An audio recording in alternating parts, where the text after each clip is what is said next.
Buenas tardes. Bienvenidos a la segunda sesión del ciclo Haz que pase de Fundación Ibercaja. Haz que pase reúne a grandes profesionales que han triunfado en diferentes ámbitos para compartir con nosotros sus experiencias y aprendizajes. Hoy tenemos a Ángela Quintas, que hablará sobre cómo alimentarse bien para vivir mejor. Ángela Quintas es química, experta en nutrición y escritora. Forma parte del Instituto Europeo de Dietética y Micronutrición. Dirige en Cadena SER un programa sobre nutrición y colabora con A Vivir, que son 2 días. En el ámbito de la divulgación ha publicado varios libros como De la boca a tu salud, Adelgazar para siempre o El secreto de la buena digestión. La autora estará acompañada con Adriana Oliveros, periodista y productora con más de 20 años de experiencia, quien nos ayudará a realizar esas preguntas que todos queremos saber. Muchas gracias por venir y espero que lo disfruten. Adelante, Adriana.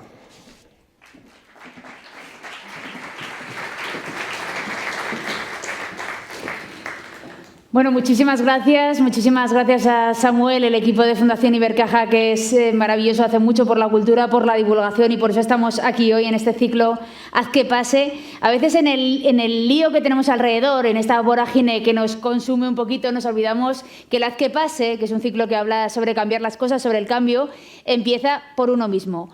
Por eso es fundamental, y hay tantas ganas, y tenemos esta sala llena en la cita de hoy con Ángela Quintas, de la que Samuel ha hablado, toda esa trayectoria. Tiene muchos más secretos detrás, ha asesorado también, yo vengo del ámbito audiovisual, a todo un área audiovisual, a veces en procesos también de cambio que tienen que ver con la salud.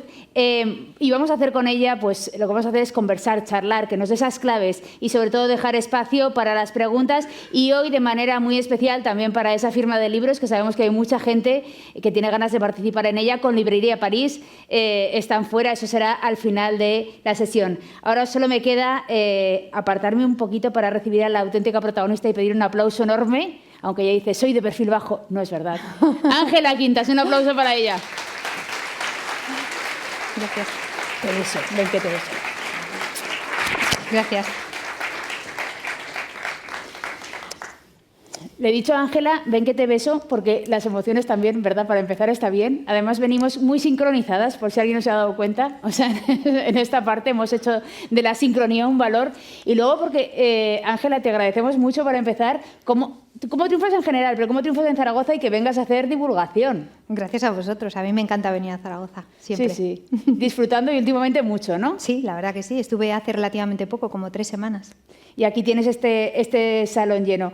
Con algo tan importante como es bajar un poco la ciencia al terreno de hacerla comprensible para todo el mundo, que parece, es decir, es lo más generoso por una parte, pero también es lo más difícil, hablar con palabras que todos comprendamos, aunque no vengamos del ámbito científico, sino los que somos de letras también. Claro, sobre todo cuando oyen la palabra es química, la gente empieza a temblar, va a utilizar palabras que no voy a utilizar, y ese casi es uno de los trabajos más difíciles, es decir, sobre todo a la hora de escribir, ¿no? Que lo que cuentes tenga un fundamento científico, pero que lo pueda entender todo el mundo, porque si no, no sirve absolutamente para nada. ¿Le ha dado miedo a mucha gente lo de es química? No, ¿verdad? No, aquí somos gente valiente, los aragoneses somos bravos, Ángela, ya sabes. Bueno, de la boca a tu salud, ¿cuántas cosas pasan en ese momento, no? Pasa toda la vida y pasa todo el cambio y pasa todas las cosas que queremos hacer y un poco lo que sentimos luego incluso. Claro, o sea, realmente es que muchas veces no somos conscientes que lo que comemos es nuestra gasolina, es decir, dependiendo de las elecciones que hagamos, buenas o malas, mi salud va a depender de ellas. Y a veces comemos sin pensar lo que estamos comiendo y realmente nuestra salud empieza por esas buenas elecciones que hacemos cada día cuando nos sentamos delante de un plato. Dice Ángela a veces. ¿Cuántas veces hacemos esto, no? ¿Cuántas veces pensamos? Tengo por ahí caras que dicen no muchas veces nunca. Pero sin embargo este libro que es muy, porque también es muy práctico, ¿no? Tiene muchas claves, tiene mucho conocerse, tiene hasta una parte de test. Quiero decir, yo animo a alguien, si no lo ha hecho, a entrar en la página de Ángela Quintas, que tiene una parte hasta de vamos a leer para autoconocernos también, para empezar, para hacer un diagnóstico y comprender. Claro, es que la idea de este último libro, o sea, fíjate, entre el anterior y este he tardado 3 años en escribirlo. ¿Por qué? Porque quería que fuera algo diferente a los libros anteriores y sobre todo quería que fuera algo muy, muy práctico, es decir, que realmente la gente no se quedara solamente en la teoría, sino que esa teoría la pudiera bajar y la pudiera poner en práctica. Entonces se me ocurrió, que yo no sé si a vosotros os pasa, pero a mí me pasa que test que veo en una revista, test que me hago, de esto que sacas el lápiz y empiezas a evaluar, ¿no? Entonces de repente, por ejemplo, en el tema de metabolismo, pues hacer un test para saber si mi metabolismo es lento o no, porque todo el mundo piensa que su metabolismo es lento. De hecho, es una de las primeras preguntas que cuando la gente entra por la puerta en la consulta dice, seguro que mi metabolismo es lento. Entonces, quería poner esa parte práctica de los test que hubiera al final de cada tema para que la gente pudiera evaluar si realmente su metabolismo, por ejemplo, en este caso, era lento o no. Pues esto lo recomendamos. ¿Alguien lo ha hecho? angelaquintas.es, yo lo digo ya, para que vaya entrando quien sea, como primera parte. El libro... A mí me gustaría hablar ahora de por qué, de cómo llegas hasta escribir esto y de cómo llegas... Pero el libro decíamos que, o dice esto en el libro, que hay, digamos, 8 claves iniciales, ¿no? Las 8 claves iniciales de cómo debe ser una alimentación saludable, esa a la que aspiramos y que luego hacemos lo que podemos en la vida, porque también hay un poco en la vida de hacer lo que uno puede, ¿no? Un poco, sí. ¿Cuáles son esas 8 claves, esos principios que igual deberíamos intentar pensar o integrar igual en nuestra forma de pensar para que fuera más fácil? Claro, o sea, el libro surgió simplemente con la idea de contestar todas aquellas preguntas que se repiten todo el rato, ¿no? Entonces, hay lo que hablábamos al principio, hay un tema que va sobre metabolismo, porque todo el mundo piensa que su metabolismo es lento. Luego, me apetecía también pasar por distintas etapas, ¿no? Me apetecía, por ejemplo, abrir un tema sobre la menopausia, en el que creo que, bueno, que hay que hacer cambios y que es un momento importante, pero también un tema sobre los adolescentes, que creo que son esos grandes olvidados y que están comiendo muy, muy mal. Luego, por ejemplo, poner otra parte en la que hablar de las dietas de control de insulina, que es de lo que yo llevo hablando desde mi primer libro, o incluso un tema también sobre microbiota, inflamación, bueno, tocar un poco todos los temas y sobre todo contestar aquellas preguntas, lo que repito, ¿no? que todo el rato la gente se pregunta y que a veces no tenía respuestas. Fíjate que ahora Ángela ha ido diciendo algunas de las cosas a las que yo creo que muchos nos anticiparemos con las preguntas. A mí la primera, antes de los adolescentes, que también, porque aquí algunas somos madres de hijos adolescentes, pero también somos mujeres que nos acercamos a un periodo en la vida, un periodo sobre el que se habla poco, que es absolutamente incierto, del que la mayoría desconocemos, incluso nos preguntamos a veces si estamos, no estamos, estaremos o cómo estaremos, que es la menopausia, que afecta mucho. Y qué importante hablar al final de la salud en ese momento, que es tan exigente, porque sobre la adolescencia y los cambios hormonales de ese momento nos hablan nuestras madres generalmente, pero en ese momento nadie nos habla. Claro, sobre todo porque la menopausia hasta hace poco se ha visto como un tema que era un tabú, casi como una enfermedad, y tener menopausia no es estar enferma, sino simplemente es una etapa diferente de la vida en la que van a pasar cosas que no a todo el mundo le pasa lo mismo, porque hay puedes tener distintos síntomas y no tú tienes por qué tenerlos todos, pero sí que es cierto que hay que prestar atención a cómo, por ejemplo, tengo que comer. ¿Por qué? Porque una de las cosas que pasa en la menopausia es que esa caída de estrógenos que se produce de manera tan virulenta hace que, por ejemplo, la grasa se empiece a distribuir de una manera totalmente diferente. Empieza a aparecer esa grasa que se coloca alrededor de la cintura, el colesterol sube y, bueno, pues hay que saber cómo comer en esa etapa. Y luego también un poco romper mitos sobre que, por ejemplo, una vez que ha llegado la menopausia ya no hay nada que hacer, no voy a poder bajar de peso, no voy a poder controlar mi alimentación. Bueno, pues romper también todos ese tipo de mitos que no son reales. Simplemente hay que cambiar la manera de alimentarnos para que todo eso funcione mejor.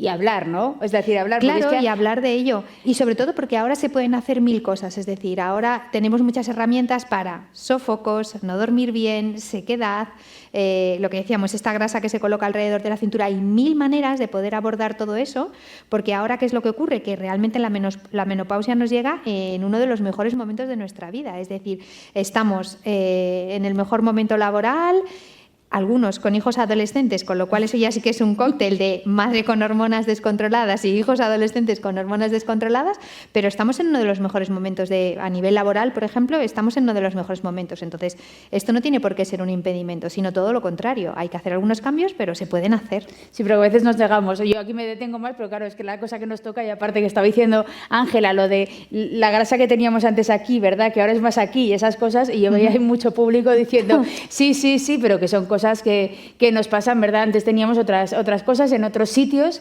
¿Y esto realmente en la alimentación hay un cambio ahí? Claro, es que fíjate, el problema es que cuando una mujer se encuentra en edad fértil, es verdad que la grasa se suele depositar más en la cadera, en la parte de las nalgas, pero en cuanto que hay esa caída de estrógenos, la grasa se empieza a depositar alrededor de la cintura. Y el problema es que esa grasa en muchos casos se convierte en grasa visceral. La grasa visceral es esta grasa que recubre los órganos y es la grasa que tiene realmente riesgo cardiovascular o síndrome metabólico. Es decir, es una grasa que ya sí hay que tener cuidado con ella. Entonces tenemos que tener cuidado para que esa grasa no se siga acumulando. Igual que hablábamos antes, igual que se acumula en la zona de la cintura, también aparece colesterol, aparecen triglicéridos, es decir, aparecen alteraciones en nuestras analíticas. Y luego, por ejemplo, otra cosa con la que hay que tener mucho cuidado es con los valores de vitamina D que yo tengo en mis analíticas, porque esos estrógenos que yo tenía antes elevados me estaban protegiendo también a nivel de mis huesos. Pero de repente esa caída de los estrógenos hace que aparezca la famosa osteoporosis, con lo cual niveles buenos de vitamina D también son importantes. Entonces hay que hacer un tratamiento un poco como global para tratar todas estas cosas nuevas que nos van a empezar a aparecer. El consuelo que nos queda es que al final lo que tú dices también es que cada etapa tiene sus retos, que tampoco nos pensemos quienes estamos cerca de la menopausia, que es lo peor, porque decías antes la adolescencia. La adolescencia también tiene sus cosas. Cada momento en la vida es complicado y hay que escuchar, ¿no?, de alguna manera el cuerpo. Es una cuestión de... Sí, y sobre todo no darlo por perdido, es decir, que se pueden hacer muchísimas cosas, es decir, el que piense que no puede controlar su peso en menopausia está equivocado. Lo único que hay que hacer cosas diferentes, es decir, habrá que, por ejemplo, subir la ingesta de proteína. ¿Por qué? Para proteger ese músculo, porque la proteína me va a aportar esos aminoácidos que va a necesitar el músculo para mantenerse. Si yo tengo una buena masa muscular, tendré un buen metabolismo, con lo cual gastaré más a lo largo del día y me costará menos mantener ese peso. Es muy importante, por ejemplo, hacer ejercicio de fuerza. ¿Para qué? Para que ese músculo esté fuerte. Pero aquí es que hay muchísimas cosas que se pueden hacer.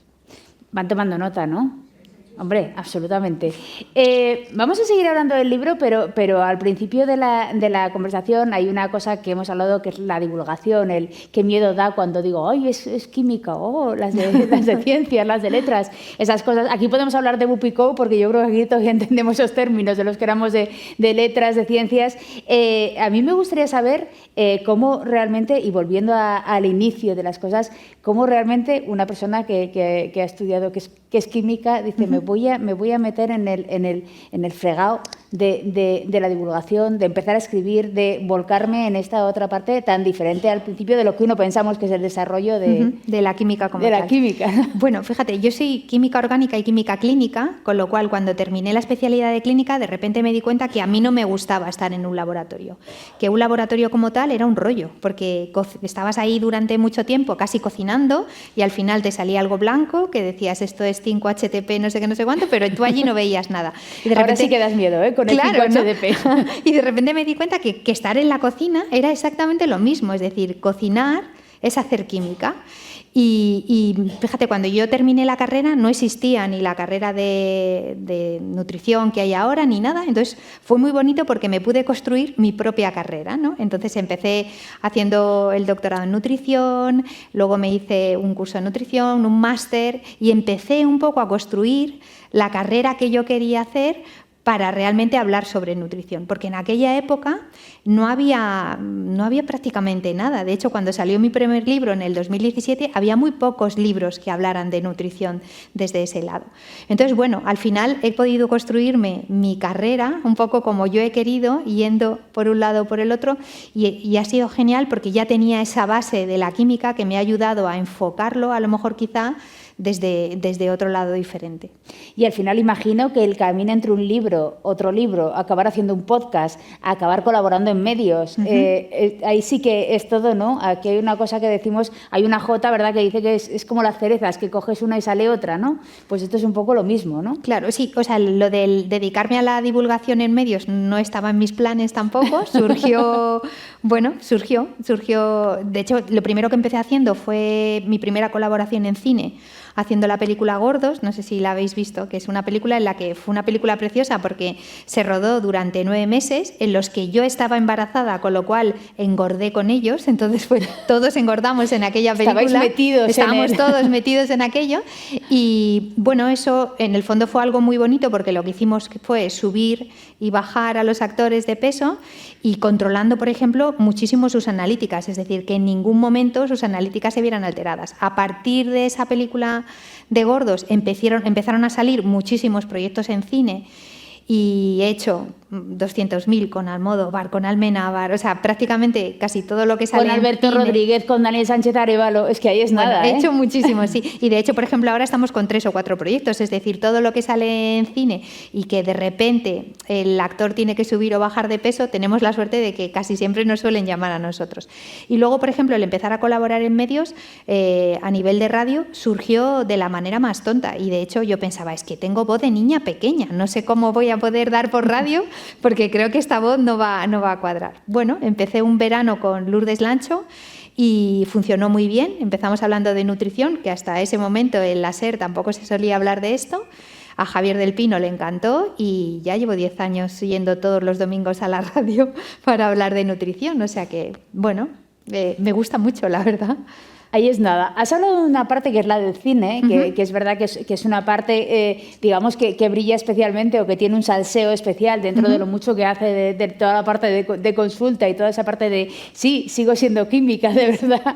Que es verdad que en el cine hay una cuestión que le llama siempre al espectador la atención, que es qué pasa con esos actores que son capaces de hacer una película, ya una película como Gordos, y una película de repente, estoy pensando en Gladiador, por ejemplo, en Gladiator, que de repente ves actores que suben y bajan de peso, cambian de forma física, les salen 18 tabletas de chocolate y dices, yo llevo aquí para quitarme una sola lorza, llevo un año. Ahí hay un proceso realmente de química y de muchísimo trabajo y de muchísima profesionalidad detrás. Claro, sí, o sea, fíjate, por ejemplo, por contaros una serie que va a salir ahora dentro de poco que se llama Olimpo, ahí hemos trabajado es una serie que va sobre un centro de alto rendimiento donde unos jovencitos entran en este centro de alto rendimiento y tenían que parecer que eran deportistas de alto rendimiento.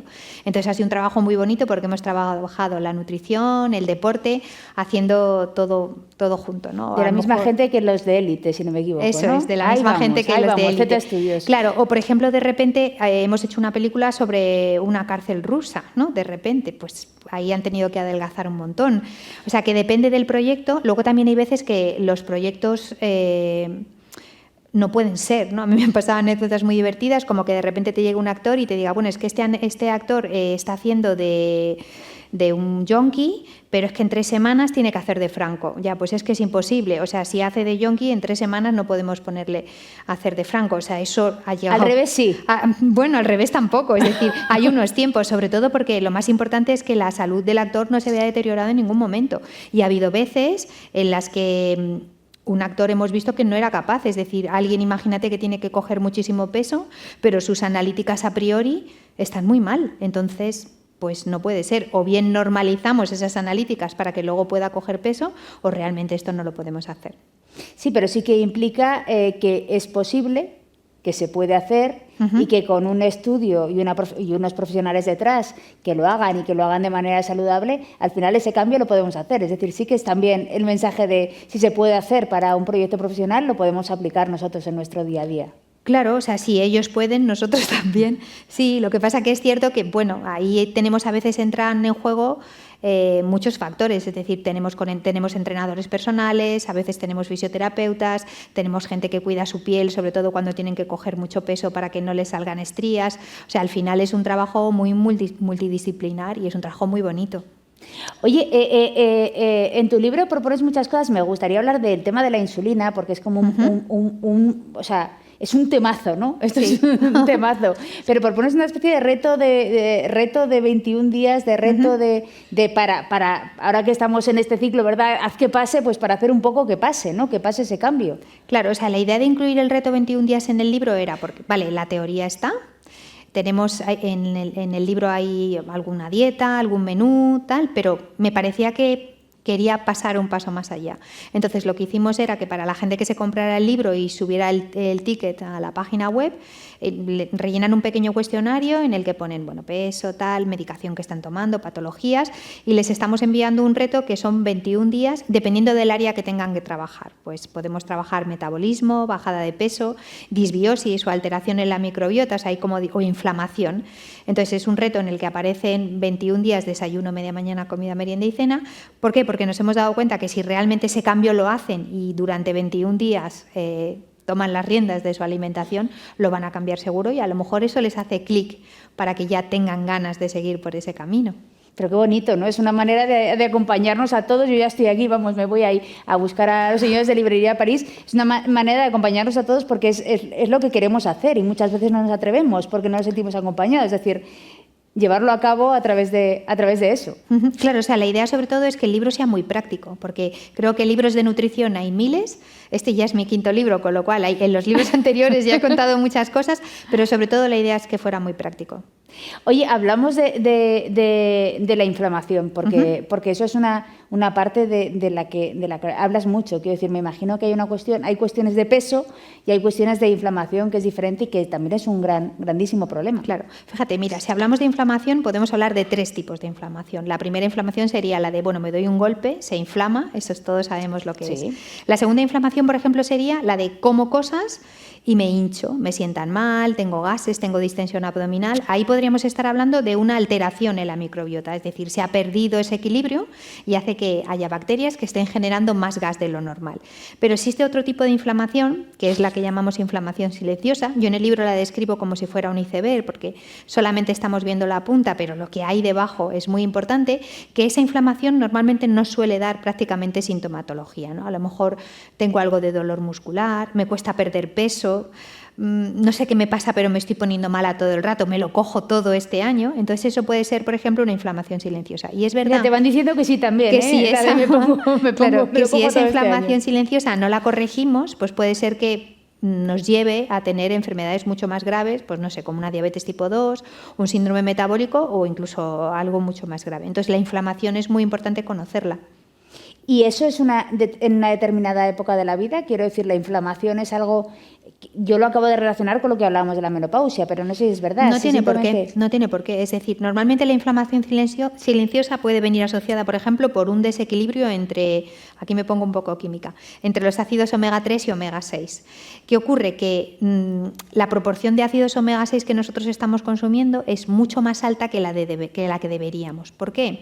Porque los animales están comiendo piensos que son ricos en estos ácidos, por ejemplo.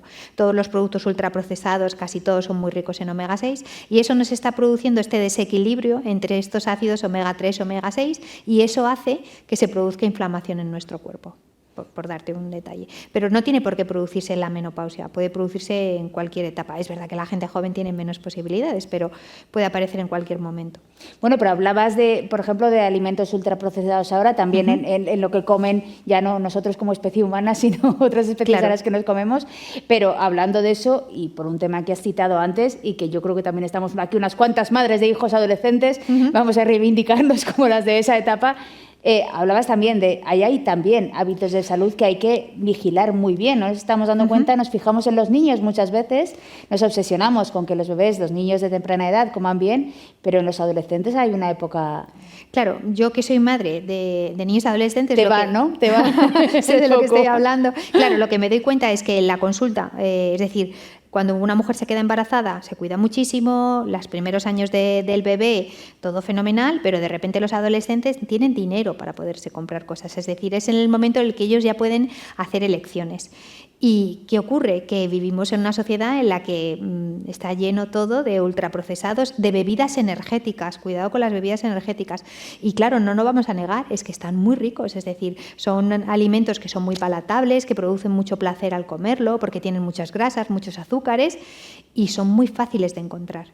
Entonces, yo estoy viendo en consulta cosas que que antes no veía, es decir, diabetes tipo 2, por ejemplo, en gente muy joven o un sobrepeso muy importante.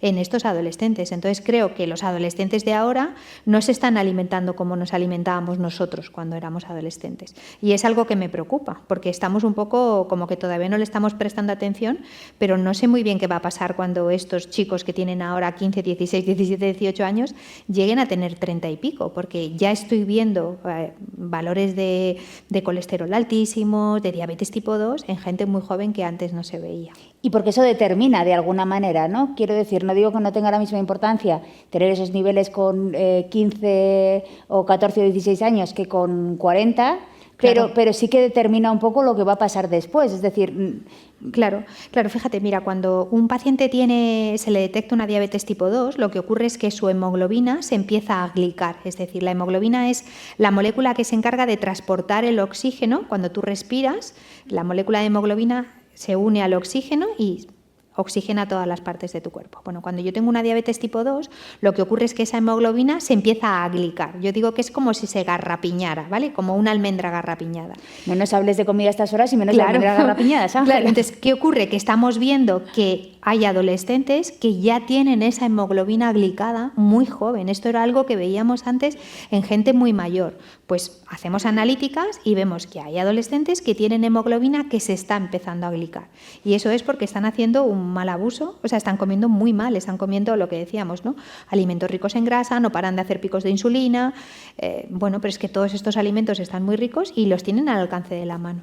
Claro, lo que pasa es que lo suyo sería hacer es leer de la boca a tu salud, pero teniendo en cuenta que la lectura es otra de las cosas que en la adolescencia es un problema. ¿Qué hacemos con eso? Formación, didáctica en los centros escolares, meternos pues en la cabeza. Estaría genial, claro, estaría genial que se hablara de nutrición en los colegios, porque al fin y al cabo es algo que vamos a hacer a lo largo de nuestra vida y varias veces, o sea, que supiéramos hacer una buena elección cada vez que comemos, para mí sería fundamental. Pues mira, deberíamos de imponerlo. Lo dejamos ahí, si hay algún responsable del Departamento de Educación o de los departamentos de Sanidad, lo dejamos ahí. Ángela deja la idea y además con la capacidad que tiene en didáctica y en difusión, divulgación, seguro que nos ayudará. No quiero... hay otro temazo que es el de los niveles de insulina, los picos en los niveles de insulina. Tema muy importante y central en el libro, en ese control.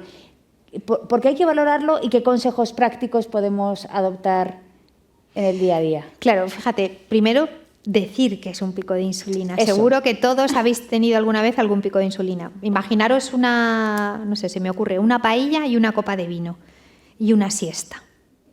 Esa sensación de sopor, esa sensación de sopor que se produce después, eso es un pico de insulina. Bueno, pues hay gente que hace picos de insulina todo el rato. Esto ocurre cuando los alimentos que yo ingiero son mayoritariamente hidratos de carbono, ¿no? Imaginaros alguien que de repente hace un desayuno en el que dice un zumo de fruta, un zumo de naranja, una rebanada de pan con mermelada y...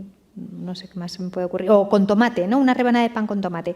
Ahí todo lo que hay son hidratos de carbono. Es decir, cuando yo me hago un desayuno que solamente contiene hidratos de carbono, una vez que ese hidrato de carbono pasa de mi boca a mi estómago, de mi estómago a mi intestino, yo me voy a encontrar en mi torrente sanguíneo con una cantidad muy grande de hidrato de carbono. Y mi cuerpo lo que tiene que hacer es normalizar esos niveles de glucosa en sangre, porque esto es lo que le pasa a los diabéticos, que no consiguen controlar los niveles de glucosa en sangre. Ahí es donde aparece la insulina. Es decir, mi páncreas contiene una célula que se llama beta, que lo que hace es que cuando hay niveles altos de glucosa en sangre, secreta insulina para normalizar esos niveles de glucosa en sangre. Y pasan tres cosas. Una parte de ese hidrato va al hígado, otra parte va al músculo, donde lo va a almacenar en forma de una molécula que se llama glucógeno, pero si sigue habiendo mucha cantidad de hidrato de carbono todavía en la sangre, mucha glucosa, activa una reacción que se llama lipogénesis, es decir, lo convierte en grasa. Esto justificaría, porque hay mucha gente que dice, ¿cómo puede ser que yo tenga esta grasa acumulada en mi cuerpo si yo no consumo alimentos ricos en grasa? Bueno, pues porque tu cuerpo está produciendo esa grasa debido a todos esos picos de insulina que haces a lo largo del día para protegerte de que no tengas un coma diabético. Entonces, por ejemplo, esto es muy común en la consulta. Cuando alguien viene, le pesamos en una báscula que tenemos, por ejemplo, de bioimpedancia, en la que me dice qué porcentaje de grasa tengo, dónde está localizada esa grasa, qué tipo de grasa es, y te dicen, ¿pero cómo puede ser? Si yo es que ya no como nada de grasa, me lo he quitado todo. Bueno, pues tenemos un exceso de tantos kilos. ¿Por qué? Porque esa grasa tu cuerpo la está produciendo para protegerte de que tú tengas un coma diabético. Y esos son los picos de insulina. Con lo cual, hacer picos de insulina a lo largo del día lo que me hace es estar, desayuno, me siento bien, a las 2 horas tengo ganas otra vez de volver a comer y lo que el cuerpo me pide es algo que me suba muy rápido, vuelvo otra vez, vuelvo a bajar, vuelvo a subir y lo que hago es que estoy todo el rato derivando mediante esta reacción que se llama lipogénesis. Entonces, controlar los niveles de glucosa en sangre me va a hacer, uno, que no se me glique, lo que decíamos antes, la hemoglobina glicosilada, que no se caramelice, pero también que mi cuerpo no genere grasa. Grasa que se puede almacenar tanto a nivel visceral en la cintura como en mis arterias, en cualquier otro sitio. Entonces, es muy importante por eso controlar los picos de insulina. Claro, pero es que estás definiendo un poco el tipo de vida que llevamos muchos, que a veces es muy rápido y de comer así, y de, como dices bien, cada 2 horas poco y a veces mal, o poco y de cualquier manera. Entonces el consejo pasaría por quizás sentarnos un poco más, volver un poco más a la alimentación de antes de, no sé, de unas lentejas, me lo estoy inventando, claro, de tirar más de igual de grasas, o de grasas de determinadas grasas, de determinadas proteínas. ¿Por dónde pasaría? Claro, o sea, fíjate, me has sacado el ejemplo que más me gusta, que son las lentejas. Uy, es que yo soy de lentejas. Claro, fijaros, cuando nosotros hacemos unas lentejas con arroz, que es algo muy típico, ahí lo que estamos haciendo es que estamos juntando una legumbre con un cereal. Y ahí lo que tenemos es mayoritariamente hidratos de carbono, pero tenemos una pequeña porción de proteína y si juntamos las lentejas con el arroz tenemos proteína completa, es decir, me está aportando todos los aminoácidos que mi cuerpo no puede fabricar. Entonces, ¿lentejas bien? Lentejas sí, bien, pero ¿qué es lo que ocurría? Antes cuando comíamos lentejas, yo no sé vosotros, pero mi madre de segundo siempre ponía o huevo, o boquerones, o cinta de lomo, o lo que fuera. Es decir, mi madre nada, lentejas, ¿no? Eran lentejas. Pero porque llevaban proteína. Sí. Claro. Pero ahora decimos lentejas con verduras, porque queremos bajar peso, ¿no? Pensamos que eso es más sano, lentejas con verduras. Pero es que es solo hidrato, es decir, la porción de proteína que tiene es muy pequeña.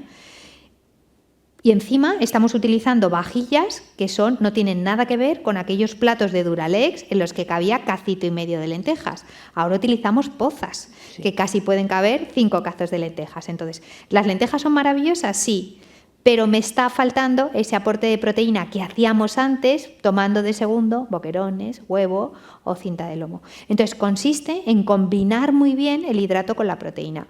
Un ejemplo claro es la comida japonesa. No sé si a vosotros os gustará la comida japonesa, pero cuando vas a un japonés te sienta fenomenal. Sales y dices, he comido, pero no estoy hiperlleno y la digestión la hago muy bien. ¿Por qué? Porque se combina muy bien el hidrato con la proteína. Y ese es el secreto para una dieta de control de insulina. Al contrario que otras comidas, porque es verdad que has puesto el ejemplo del japonés, pero todos sabemos que hay determinadas comidas de las tematizadas, digamos, por no demonizar ninguna, que lo sientan fatal. Claro, pero sobre todo la idea es utilizar grasas que sean buenas. Dentro de las grasas buenas hablamos, por supuesto, del aceite de oliva, los frutos secos, el aguacate y los pescados azules, y mejor de tamaño pequeño, para evitar todos aquellos contaminantes que sabemos que están ahora en los campos. Claro, fíjate, un tema, el aguacate, ¿no? Uy, el aguacate es un temazo. Hablemos del para aguacate. Los modernos más, ¿eh? Claro, fíjate, yo soy un poco aguacatefóbica, tengo que decirte. ¿Por qué? Porque es una grasa saludable, pero si yo me como todos los días un aguacate, es una cantidad de grasa muy grande. Sobre todo si yo quiero controlar mi peso. Yo siempre les digo, si yo te digo que le pongo 4 dedos de aceite de oliva a la ensalada, te vas a llevar las manos a la cabeza. Pues si te comas un aguacate es igual. Y en ningún momento estoy cuestionando que el aceite de oliva sea malo. Es maravilloso. Pero el aceite del bueno, o sea, que viene de estas 4 fuentes, con moderación también. Voy a pensar que tenía razón. Mi menú de la comunión preferido era lentejas, carne empanada y para el que se porte bien un plátano. Mira, pues oye, no está tan mal. Oye, ¿hay hábitos realmente prohibidos? ¿Hay cosas prohibidas? Cosas prohibidas. ¿O nos tenemos que quitar ya esta cosa de lo prohibido, lo bueno, lo malo y más bien analizar? ¿Sabes lo que pasa? Que al final lo importante es lo que hago los 365 días del año. Es decir, puede ser que un día haga, yo soy la primera, no sé, cualquier cosa que no deberíamos, pero lo importante es lo que comemos los 365 días del año. Y si un día como algo que no debería, pues al día siguiente vuelvo a mi rutina y si mi rutina es buena, pues no hay ningún problema. Es decir, o sea, lo de la paella, el vino y la siesta para algún día bien, ¿no? Un verano en la playa, sí. Claro, o sea, perfecto. ¿quién no se ha tomado? Claro, sí, el problema es cuando, yo esto siempre pongo el ejemplo del chocolate con churros, es decir, chocolate con churros mal. Siento decirlo, pero si un día te tomas un chocolate con churros no pasa nada, pero si a partir de ahí ya todos los días desayunas chocolate con churros, pues tienes un problema. No, apunten. Oye, antes, quiero decir, has hablado de tus pacientes, de lo que recibes, de lo que te cuentan. ¿Cuáles son los errores? Al final metemos la pata todos más o menos en las mismas cosas, es decir, ¿hay unos errores frecuentes que cometemos todos respecto a la alimentación? Bueno, o sea, cuando la gente viene a la consulta y lo que quiere bajar de peso, sobre todo muchas veces te preguntan, ¿cuánto tiempo voy a tardar en hacer esto? Y le dices, ¿toda la vida? Somos impacientes todos, ¿no? Claro, es decir, tenemos que adoptar unos hábitos que sean saludables. No podemos pretender bajar de peso haciendo locuras. No sé, yo creo que yo siempre les digo, mira, aquí tenemos una habitación, yo te encierro, te meto por debajo de la puerta manzanas y paquetes de jamón de York y vas a adelgazar seguro. Pero claro, me vas a estar diciendo esto, ¿cuánto tiempo lo voy a tener que mantener? Yo quiero volver a mi vida normal. Entonces eso ya no funciona. Es decir, tendremos que aprender a comer en todas las situaciones. Viajando, llevándome el tupper, sin llevarme el tupper, comidas con amigos y lo que decíamos antes, que al final si un día hago algo que no debería, no va a pasar absolutamente nada. Entonces, ¿cuánto tiempo lo voy a tener que hacer? Pues si realmente lo que estamos haciendo son hábitos alimenticios, toda la vida. Eso es lo que cuesta, ¿no? Eso es lo que cuesta. Eso es lo que cuesta. Bueno, pero una vez que lo has interiorizado y una vez que te sientes bien haciéndolo, aunque te desvíes en algún momento, vas a tener ganas de volver a como comías porque realmente te sentías bien haciéndolo. Y por ejemplo, nosotros, yo soy fan, sí o sí, de la dieta de control de insulina. Cuando tú haces una dieta de control de insulina y nivelas mantienes todo el rato estables tus niveles de glucosa en sangre, te sientes muy bien. Entonces llegas con energía al final del día, no tienes estos bajones que decíamos, tus analíticas mejoran un montón. Entonces, aunque me desvíe en algún momento, voy a tener ganas de volver a comer como comía de esta manera porque me siento bien. No lo veo como un castigo, sino lo veo como una manera buena de alimentarme. Así podemos pasar del chocolate con churros a volver a nuestro día. Antes ha habido un momento que he dicho, bueno, hablemos de los picos de insulina, pero primero definamos qué son los picos de insulina. Hablando de definiciones, ¿qué es la microbiota y qué importancia tiene? Porque aquí vamos de los temazos, de los hábitos, de los picos de insulina, pero la microbiota, ¿qué es la microbiota? La microbiota es lo que antes se llamaba flora intestinal, ¿vale? Que eso seguro que os suena más. Le hemos cambiado el nombre porque no tenemos flores, tenemos bacterias. Pero la publicidad se hizo grande con controle su flora intestinal. Eso es, pues no, es microbiota. Es decir, tenemos estamos llenos de bacterias, desde la boca hasta el ano, donde mayor concentración hay de bacterias es en la parte final del colon. Y mientras todo esté en equilibrio, fijaros, cuando el bebé está dentro de la madre, está en un medio que es prácticamente axéntico, es decir, no tiene contacto con el exterior y no tiene prácticamente contacto con ninguna bacteria, ¿no? Cuando va a nacer, sabéis que a las mamás en las últimas semanas de embarazo se les hace un exudado vaginal para ver que todas las bacterias que tiene la vagina la madre son correctas para ese bebé. En el momento del parto, el bebé es cuando se infecta de esas primeras bacterias, de esa primera microbiota. Por eso se dice que nuestra microbiota se parece en un 80% a la de nuestra madre, si hemos nacido por el canal del parto. Luego es verdad que durante el tema de la lactancia también le estamos pasando bacterias, pero al final, cuando llegamos como a los 4 años o así, ya todos tenemos nuestra propia microbiota y es como si fuera nuestro código de barras, es decir, cada uno tiene uno. Se parece mucho al de nuestra madre, pero cada uno tiene uno. Y depende de muchísimas cosas, lo que decíamos, si he nacido por parto vaginal o no, si me han alimentado con leche materna, pero también si he tenido mascotas, por ejemplo. Nuestras mascotas también interfieren con nosotros. Si he factores externos, entonces, también. Claro, factores externos, es decir, si me han dejado jugar en el parque y me he llevado arena a la boca. Con los gusanos, arena, gusanos. Todas esas cosas.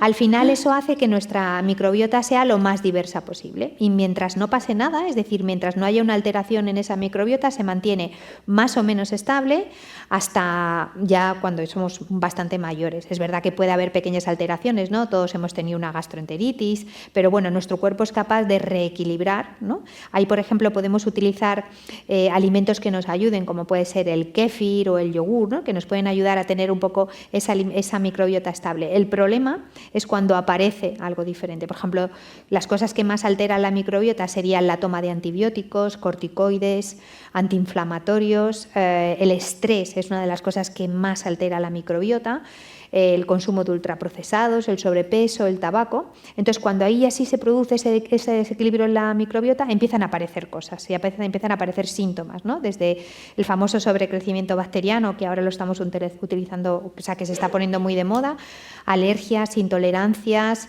o un Helicobacter pylori, o pueden aparecer 1000 cosas. Todo eso tiene que ver con un desequilibrio en esa microbiota. O sea, que hay que mimarla, vamos, como si fuera un tesoro. Hay que mimarla. Claro, se pueden hacer muchas cosas, es decir, para eso están los probióticos y los prebióticos, que si quieres te cuento un poco lo que es. Es decir, los probióticos son bacterias vivas que yo ingiero y que son cepa y dosis dependientes, es decir, no todos los probióticos valen para todo y no todas las cepas valen para todo. Entonces, dependiendo de qué quiero tratar, necesitaré tomar unas cepas u otras. Por ejemplo, si me voy a tomar un antibiótico, necesitaré una cepa que se llama Rhamnosus. Si lo que tengo es un Helicobacter pylori, pues necesitaré otras cepas. Y luego los prebióticos son comida de esas bacterias y reparador de la membrana. Entonces es un tema muy complicado, pero sí que es cierto que los estudios están demostrando que en enfermedades importantes como el Alzheimer, la esclerosis múltiple, la ansiedad, hay una alteración clara de la microbiota. Lo que no se sabe todavía es si esa alteración en la microbiota me hace ser más propenso a tener estas enfermedades o si esas enfermedades me hacen que yo tenga una alteración en la microbiota. Fíjate, hablabas ahora del Alzheimer, una enfermedad neurodegenerativa desgraciadamente muy frecuente con una gran prevalencia, y la influencia de la salud en enfermedades neurológicas. También hay un apartado en este ciclo dedicado a un tema de neurología, porque hay una conexión muy directa al final con el cerebro, con el metabolismo con el cerebro, incluso el metabolismo con las emociones. Es decir, al final todo es parte de una misma cosa, ¿no? Claro, fíjate, a nuestro intestino se le conoce como nuestro segundo cerebro, porque nosotros tenemos neuronas dentro de nuestro intestino. Esto ha sido algo que se ha descubierto hace relativamente poco, y tenemos tantas neuronas como las que puede haber en el cerebro de un perro, y un perro es capaz de hacer muchas cosas. Por poner un ejemplo, hay un neurotransmisor que se llama serotonina. La serotonina es el neurotransmisor del placer, de la felicidad, y se genera en un 80% en nuestro intestino gracias a nuestras bacterias. La serotonina es el famoso neurotransmisor que nos baja a las mujeres antes de tener la menstruación, cuando tenemos el síndrome premenstrual, esa sensación de tengo ganas de comer dulce, me siento un poco triste, o por ejemplo cuando tenemos un bebé, también hay veces que hay una bajada muy grande de serotonina, y esa serotonina se va a convertir en melatonina, que es la que me va a hacer dormir de manera profunda. O sea, fíjate, una alteración en la microbiota puede hacer que de repente te sientas triste, tengas ganas de comer dulce y encima te despiertes todos los días entre las 4 y las 5 de la mañana porque ese cambio, ese salto, esa conversión de serotonina en melatonina no se dé de manera correcta. Terrorífico, lo de las 4 a las 5 de la mañana, tal cual. Pero eso pasa, tal cual. Claro, pero muchas veces a lo mejor la gente dice, bueno, me despierto entre las 4 y las 5 de la mañana y luego lo que tengo es un duerme-vela, es decir, no consigo dormirme de manera profunda. Pues a lo mejor el inicio está porque no estoy consumiendo suficiente cantidad de proteína. Porque, por ejemplo, hay un aminoácido de los esenciales, de los que mi cuerpo... Nosotros cuando consumimos proteína, la proteína son aminoácidos, ¿no? Si lo miro a microscopio son aminoácidos y se dividen en 2 grandes grupos.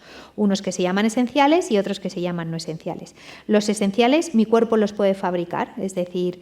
los no esenciales mi cuerpo los puede fabricar como ser humano, pero los esenciales los tengo que coger sí o sí de los alimentos. Dentro de esos aminoácidos hay uno que se llama triptófano. Pues el triptófano mi cuerpo lo va a convertir en serotonina gracias a las bacterias, y esa serotonina la va a convertir en melatonina. Entonces, a lo mejor te estás despertando a las 4 o 5 de la mañana porque no estás consumiendo suficiente cantidad de este aminoácido que se llama triptófano. ¿Por qué? Porque quiero adelgazar y pienso que para adelgazar lo que tengo que tomar son ensaladas Y fruta, ensaladas, fruta, y de repente este aminoácido no está en mi dieta. Yo creo que Ángela tiene algún espía en alguna de nuestras casas, en la mía seguro. Vamos a empezar a abrir ya turno de preguntas, por lo tanto voy a ir pidiendo que mientras hago yo la última pregunta, voy a ir pidiendo que cojan los micrófonos y que quien quiera vaya levantando la mano para que podamos ir pasando los micrófonos y nos oigamos bien los unos a los otros. Pero sí me gustaría preguntarle a Ángela Quintas, porque te estaba escuchando hablar, se ha descubierto tal, se ha descubierto esta otra cosa, desde el punto de vista de una investigadora. Claro, imagino que lo que se está avanzando, el terreno que se está ganando permanentemente año tras año en un terreno como este, en el que es tan importante en nuestra salud, es brutal. Sí, es que cada día aparecen más cosas. Fíjate, yo me formé en todo el campo de la microbiota en el Instituto Pasteur en Francia hace como 12 años así, cuando aquí prácticamente nadie hablaba de microbiota. Claro, allí hablaban todo el rato y yo cuando llegué allí la primera vez era como, no sé, me sentía como alguien que viene de provincias a sentarse allí y decir ¿qué está diciendo? Claro, o sea, ¿qué está diciendo esta gente? Y es verdad que ahora ya aquí estamos avanzando un montón, pero es que conocemos nada. Es decir, cada día aparecen cosas, cada día se investigan cepas nuevas, cada día se está viendo que se pueden utilizar para, no sé, ¿y qué sería el futuro? Por ejemplo, por ponerte un ejemplo, el futuro van a ser los trasplantes de heces, por ejemplo, ya se están haciendo. Es decir, en España solamente están permitidos para un tipo de colitis, que es la colitis Clostridium, pero ya se están haciendo trasplantes de heces. Esto consiste en, bueno, poner la microbiota de alguien que es sano y que tiene una microbiota estable, ponérsela a alguien que tiene una microbiota que está alterada. Y ya tenemos bancos de heces, tenemos uno creo que es en el Ramón y Cajal, hay otro en Barcelona. ¿Por qué? Porque es el futuro, es decir, eso es algo que está ahí. Todavía solamente está permitido para este tipo de colitis, pero posiblemente lo vayamos a utilizar mucho más adelante. Y habrá un trabajo ahí impresionante y un cambio de vida para mucha gente. Eso es, ¿no? para Definitivo. mucha gente. Manos, quiero ver manos para ir indicando.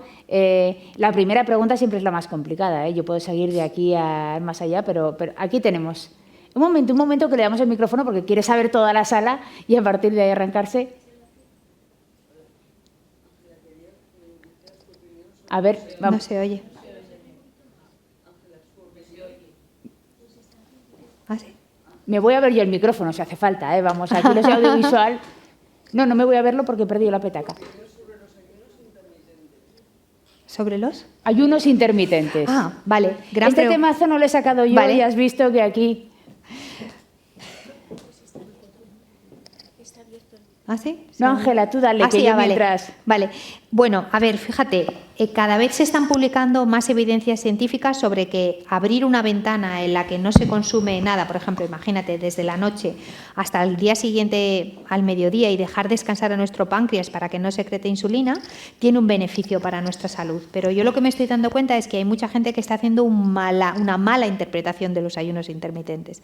¿Por qué? Porque piensan que como solamente van a comer desde el mediodía hasta la cena, imagínate, solamente van a hacer 2 comidas, pues que pueden comer todo y romper ese ayuno con cosas que no deberían de comer. Es decir, el ayuno intermitente tiene fundamento científico, pero creo que no todo el mundo está preparado para poder hacerlo. Y que tiene que ser bajo supervisión de alguien que realmente vea cómo voy a romper ese ayuno y qué voy a comer durante las horas en las que voy a ingerir los alimentos. ¿Ha quedado claro? No, si no ha quedado claro, repetimos. Aquí hay otra pregunta, en la tercera fila y en la séptima, más o menos. Siguiendo con el ayuno intermitente, me gustaría saber si de verdad influye en la cantidad de masa muscular, si se pierde masa muscular con los ayunos intermitentes. Pues depende de cada persona. Por ejemplo, niveles altos de cortisol. El cortisol es nuestra respuesta que tenemos al estrés. Niveles altos de cortisol, cuando pasa de más... Imagínate que tú desayunas, me lo voy a inventar, a las 8 de la mañana, ¿vale? Y no voy a consumir nada hasta las 5 de la tarde. Ahí estamos abriendo una ventana muy grande. cuando tú ingieres alimento, tu cuerpo lo que hace es que guarda una parte en el hígado, otra parte en el músculo, en forma de una molécula que se llama glucógeno, pero eso tiene una duración de más o menos unas 3 horas. Cuando nuestros niveles de cortisol están muy altos, es decir, cuando nuestra respuesta al estrés está muy alto, tenemos una vida muy estresada, lo que ocurre es que corremos el riesgo que nuestro cuerpo utilice la masa muscular como fuente de energía en vez de utilizar la grasa que tenemos acumulada en el cuerpo. Entonces, si yo estoy haciendo un ayuno intermitente y tengo unos niveles de cortisol muy elevados, durante el tiempo en el que estoy sin consumir alimentos, corro el riesgo de que mi cuerpo utilice la masa muscular como fuente de energía. Por eso digo que los ayunos intermitentes tienen que estar muy controlados para que no te ocurra eso. Yo, por ejemplo, siempre abogo por la dieta de control de insulina, en la que para mí lo ideal es consumir alimentos cada 3-4 horas para estar seguro de que mi masa muscular no va a sufrir ningún deterioro. Claro, nosotros en la consulta, por ejemplo, cuando alguien viene y ha perdido, imaginaros, 3 kilos, si todo lo ha perdido de masa muscular, para nosotros ha sido un fracaso. Es decir, eso lo que hace es que su metabolismo se va a ver debilitado y va a tener efecto rebote. Entonces, si alguien está haciendo ayuno intermitente y lo que está perdiendo es masa muscular, es que no lo estamos haciendo bien. Pues hay que hacerlo bien, hay que tener cuidado. Mira, hay una cosa en el libro que pone Ángela, vamos a ver con la siguiente pregunta, que habla siempre de todo lo que sea, pero tiene que ser individualizado, tiene que ser para cada persona. Al final es complicado. Es un tema muy complicado este. Vamos con más preguntas. Hola, buenas tardes. Gracias por venir a Zaragoza. Aquí es una gozada. ¿Cómo vamos? Yo estoy aprendiendo más que en todo el mes. Ya está. Muy bien, te quería hacer 2 preguntas. Una, ¿qué opinas de los suplementos de melatonina para la gente que no duerme bien?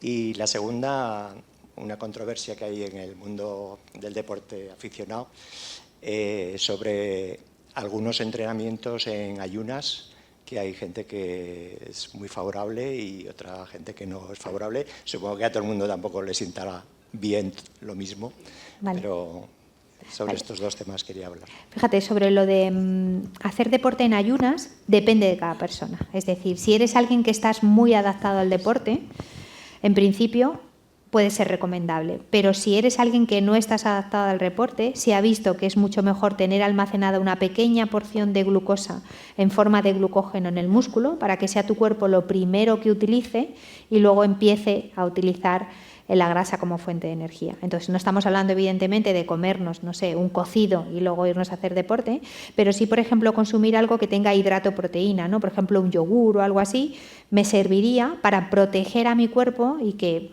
muchas veces hay mucha gente que se lesiona y el problema es que no tiene nada de glucógeno almacenado en el músculo. Entonces, depende de cada persona. Si estamos hablando de un deportista que tiene mucha adaptación, pues podría hacer deporte con el estómago vacío perfectamente.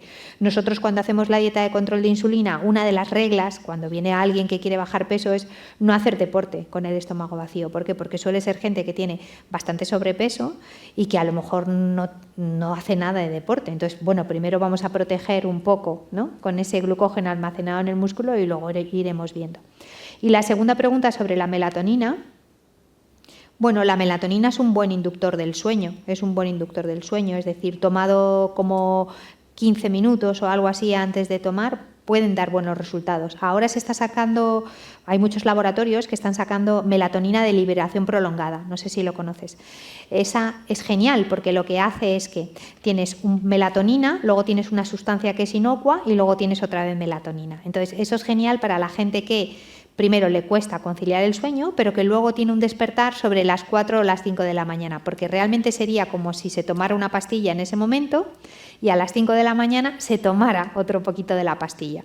Entonces, depende del paciente. Estas de liberación prolongada hay muchas veces que dan muy buen resultado. Pero, por ejemplo, también da buen resultado para dormir el magnesio, tomado 1 hora antes de dormir, también puede hacer que se induzca el sueño de manera correcta.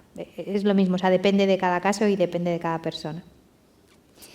Mientras vamos con más preguntas, levantando la mano, quien le haga falta por ahí, yo he aprovechado para hacer una foto para redes sociales porque Ángela tiene perfiles muy activos, la pueden seguir en Instagram, Ángela Quintas, y me preguntaba yo sobre el favor o no favor que las redes sociales en las que eres tan activa han hecho sobre todo esto, porque claro, tú eres química, eres experta en nutrición, pero también hay todo un submundo en redes sociales que tiene ciertos riesgos, vamos a decirlo así como mínimo.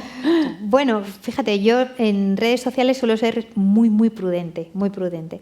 ¿Por qué? Porque cada día recibimos 200.000 mensajes de gente que nos plantea dudas que no podemos contestar, ¿no? De repente te cuentan, tengo tal patología y estoy tomando no sé qué, recomiéndame algo. Lo siento, pero esta no es la vía. Y no es porque te esté diciendo, ven a mi consulta porque quiero ganar dinero, sino porque creo que sería muy responsable por mi lado darte ninguna recomendación porque no te conozco absolutamente de nada, ¿no? Por ejemplo, cuando estamos hablando, imagínate, esta mañana además, sin ir más lejos, alguien me preguntaba qué forma era la mejor de tomar la vitamina D, ¿en forma de hidroferol o en forma de una vitamina D? Pues no lo sé, porque a lo mejor tú imagínate que estás tomando un anticoagulante y yo te digo que vitamina D3, que para mí con K2 es la mejor, pero tú estás tomando un anticoagulante, con lo cual podemos tener un problema. Entonces, hay veces que las redes sociales se confunden con una consulta y esto no tiene nada que ver. O sea, yo divulgo en redes, pero intento ser lo más prudente posible. Y de hecho, no suelo contesto muy educadamente. De hecho, bueno, tengo una persona que me lleva a las redes porque sería complicado, pero contesto de manera educada.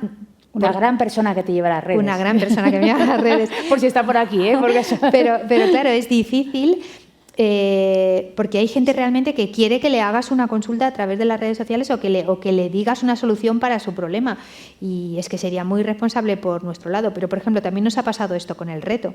Es decir, el reto este que hemos hecho, llevamos preparándolo desde junio, pero si de repente alguien te escribe y te dice estoy en un proceso de cáncer, estoy sufriendo no sé qué, perdóname, esto no es para ti. Es decir, esto es algo que lo estamos intentando personalizar lo más posible, pero tú estás en un momento complicado y creo que esta no es la vía por la que nosotros podemos ayudarte. O sea, que yo con eso, yo duermo súper tranquila todas las noches, ¿sabes? Porque para mí eso es fundamental. La responsabilidad que hay detrás de la divulgación, claro, ¿verdad? Sí. Cuando no... más... ¿Por aquí hay alguna sí, pregunta? hola, buenas tardes. Teniendo en cuenta una etiqueta nutricional, ¿qué debería controlar un poco más? ¿Las grasas, hidratos de carbono, las calorías? Bueno, cuando leemos una etiqueta, lo más importante cuando miramos los ingredientes es que tenga pocos ingredientes. Cuanto más larga es la etiqueta, o sea, cuanto más larga es la composición que viene, peor. Pero si me hablas de la composición nutricional, de grasas, hidratos, proteínas, pues es que depende. Es decir, depende de lo que esté. Lo importante es que no sabría qué decirte, claro, depende, ¿no? Porque depende de lo que esté consumiendo. Si es un alimento que es muy rico en grasas, por ejemplo, no sé, poneros un ejemplo, un queso curado. Un queso curado prácticamente no va a tener hidrato porque sabéis que la lactosa prácticamente no aparece, va a tener un porcentaje de proteína que no va a estar mal, pero va a tener mucha grasa. ¿Un queso curado es malo? Bueno, pues tomándolo con moderación, dependiendo de cada persona. Entonces, depende de lo que estemos hablando. Sobre todo tenemos que mirar, para mí la importancia de leer etiquetas es que no tengan aditivos o que no tengan, por ejemplo, polialcoholes o que no tengan cosas, o por ejemplo, que se ha visto que muchos edulcorantes dañan la microbiota, ¿no? Y el abuso de los edulcorantes también Fíjate pueden que nos dañar. parece edulcorante, esto no engorda y siempre tenemos eso en la cabeza. Y claro, o por ejemplo detrás. los polialcoholes, que muchas veces todos estos alimentos que aparecen sin azúcar, ¿no? O sin azúcares añadidos, pero son dulces. Entonces, a ver, esto sabe dulce, pero dice que no tiene azúcar añadido. De algún lado sale eso. Claro, ¿qué suelen poner? Suelen poner polialcoholes, xilitol, estiviol. Bueno, pues esos polialcoholes, por ejemplo, cuando alguien tiene una alteración en la microbiota, son muy malos y además generan unos gases que la gente se hincha como si fuera un globo aerostático. Entonces, bueno, depende de lo que tengamos que ver. Es verdad que un alimento que sea muy graso o que tenga muchas grasas, quizás lo que tendríamos que ver más es qué tipo de grasa contiene, ¿no? Porque a veces estamos utilizando, los alimentos están ricos de grasas que no son del todo saludables, o azúcares ocultos. Hay veces que hay azúcar en cosas que decimos, pero ¿por qué tiene que haber aquí azúcar, ¿no? Por ejemplo, el pan que toda la vida ha sido harina, agua y sal, pues a veces te pones a mirar etiquetas y tiene azúcar. Entonces, ¿por qué tiene azúcar este pan? Bueno, pues ese primera pan fila se lo saben, ¿eh? no sería recomendable, no sería recomendable. Bueno, al final tenemos una pregunta y aquí otra. Y dejo estas dos ya porque te tienes que ir a firmar libros. Aquí Venga. hemos intentado una hora, ahora vamos a hacer estas dos últimas y cerraremos. Ya llegamos al final. Ahí. Hola, buenas tardes. Buenas tardes. Yo quería preguntar si es más conveniente entonces, por ejemplo, hacer 3 comidas al día o 5. o 4 o 5. Por ejemplo, yo estoy acostumbrada a desayunar, por ejemplo, pues a las 7:30 a las 8, pero a las 11 ya tengo hambre, a la hora de comer pues las 2:30 a las 3, luego merendar y luego cenar. ¿Eso es conveniente o, como dicen a veces, es que estás haciendo trabajar a tu estómago continuamente? Bueno, yo soy partidaria de comer cada 3-4 horas, con lo cual desayuno, media mañana, comida, merienda y cena. ¿Por qué? Porque cuando nosotros hacemos una media mañana, a ver, no vamos a comer, pero por ejemplo, imaginaros un yogur, un café con leche o, no sé, una mandarina con algo de queso, siempre mezclando el hidrato con la proteína. Voy a llegar... frutos secos, ¿no? Que mi abuela llevaba unas nueces siempre ahí. Un puñado de frutos nueces secos crudos también sería una buena opción. Cuando llegue a la comida no voy a llegar con tanta hambre y no me voy a comer las aceitunas, las patatas y la cerveza, sino voy a poder hacer buenas elecciones. Y segundo, lo que hablábamos antes, cuando pasa demasiado tiempo entre el desayuno y la comida y mis niveles de cortisol están elevados, corro el riesgo de utilizar mi masa muscular como fuente de energía. Entonces, yo creo que es mejor, desde mi punto de vista, y de hecho una de las reglas de la dieta de control de insulina es comer cada 3-4 horas. Es verdad que luego lo tenemos que adaptar. Si yo me levanto muy tarde, pues a lo mejor la media mañana no la hago, pero a lo mejor necesito hacer 2 meriendas. Entonces, bueno, depende, pero yo abogo siempre por cada 3-4 horas ingerir alimento. O sea que aprobamos de momento, parece. Esto de... Gracias. Y luego quería preguntar respecto a los probióticos y los prebióticos, si hay alguna hora más recomendada. Yo, por ejemplo, tomo kéfir y unas veces lo tomo pues al desayuno y otras veces me lo tomo pues a última hora en la merienda, o si es alguna hora más recomendable que otra, y si nos podías enumerar algunos prebióticos. Bueno, esos son alimentos funcionales. Los alimentos funcionales son aquellos que tienen cepas probióticas incluidas. Da un poco igual en ese momento, me refiero, da igual a la hora que tome el kéfir, da igual a la hora que tome el yogur. El problema es cuando estoy tomando suplementos de probióticos. Ahí depende. La mayoría de los probióticos, lo ideal sería tomarlos media hora antes de haber ingerido ningún alimento. ¿Por qué? Porque dentro de mi estómago el pH, mientras el estómago está vacío, es un pH neutro. En cuanto que entra el alimento, mi cuerpo lo que hace es que secreta ácido clorhídrico 0,1 molar, que ese ácido tiene 2 funciones. Por un lado, empezar a digerir las proteínas y por otro lado, impedir que en mi cuerpo entren bacterias o virus con esos alimentos. Claro, pensar que los probióticos son bacterias vivas. Entonces, si esas bacterias vivas tienen que atravesar un medio en el que hay un pH que es muy ácido, lo que va a llegar al final de mi intestino van a ser cadáveres. Entonces, lo ideal sería, en algunos casos, es verdad que ya hay algunas cápsulas que vienen reforzadas para que el ácido no les afecte y tal, pero en la mayoría de los casos se consumen media hora antes de haber ingerido ningún alimento. Y en el tema de los prebióticos, pues el prebiótico, por ejemplo, puede ser el puerro, la cebolla. O sea, lo encuentras en los alimentos, en los espárragos también lo tienes, y lo que hace es dar de comer a las bacterias. La piel de la legumbre también valdría. Y luego podemos encontrar en el mercado también simbióticos, que es que viene el pro y el pre junto. Entonces esto, por ejemplo, yo no soy muy partidaria porque cuando hay una disbiosis, claro, estás metiendo bacterias, pero estás metiendo comida de bacterias. Pero si tenemos un desequilibrio, estás dando de comer a las buenas y a las malas. Entonces esa puede ser a veces ahí la razón que a gente que viene a la consulta que dice, no, a mí probióticos no me dé porque una vez los tomé y me sentaron fatal. Y tiras del hilo y realmente lo que tomó fue un simbiótico. Eso es. Bueno, la última pregunta. Teníamos una aquí adelante. Bueno, no sé dónde era, yo me he perdido ya. Ahí, aquí, vale. Es porque tenemos focos, ¿eh? No que no te quiera ver y saludar.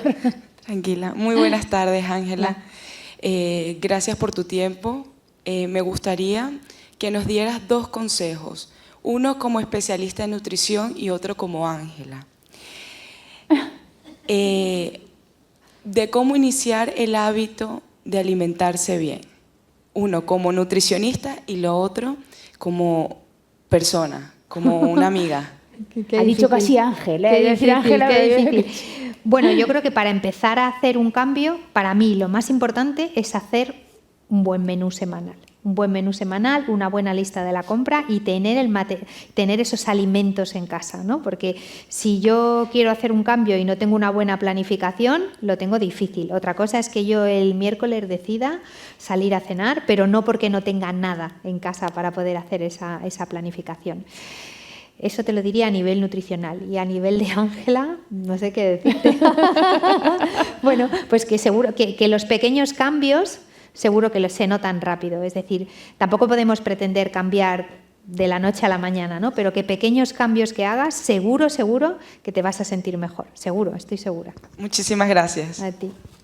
Bueno, estábamos, más o menos hemos cumplido, ¿no? Me he dejado a alguien por medio, porque había alguien aquí por medio, que no sé si me lo he dejado, ¿no? Sino que levante la mano, calle para siempre, porque nos hemos ido de tiempo ya, pero ha sido súper interesante. Yo solo te voy a preguntar una cosa más, porque además de que, claro, el libro es una maravilla, ¿no?, de planeta, pero aquí dices una cosa preciosa: por más planetas compartiendo manzanas a 3. La felicidad también tiene que ver en todo esto, ¿no? También tiene que ver, claro. Y por compartir manzanas a 3. Bueno, pues oye, preciosa dedicatoria. La dejamos firmando ahora con nuestros amigos de Librería París Fuera, un ratito en este maravilloso patio de la Infanta, que le hemos dicho que tiene que recorrer en esta segunda sesión del ciclo Haz que pase. De verdad que ha sido un placer escucharte. Se me ha pasado volando, se nos ha hecho corto. Te tendremos que traer más. Ángela, aquí. Muchas gracias. Gracias.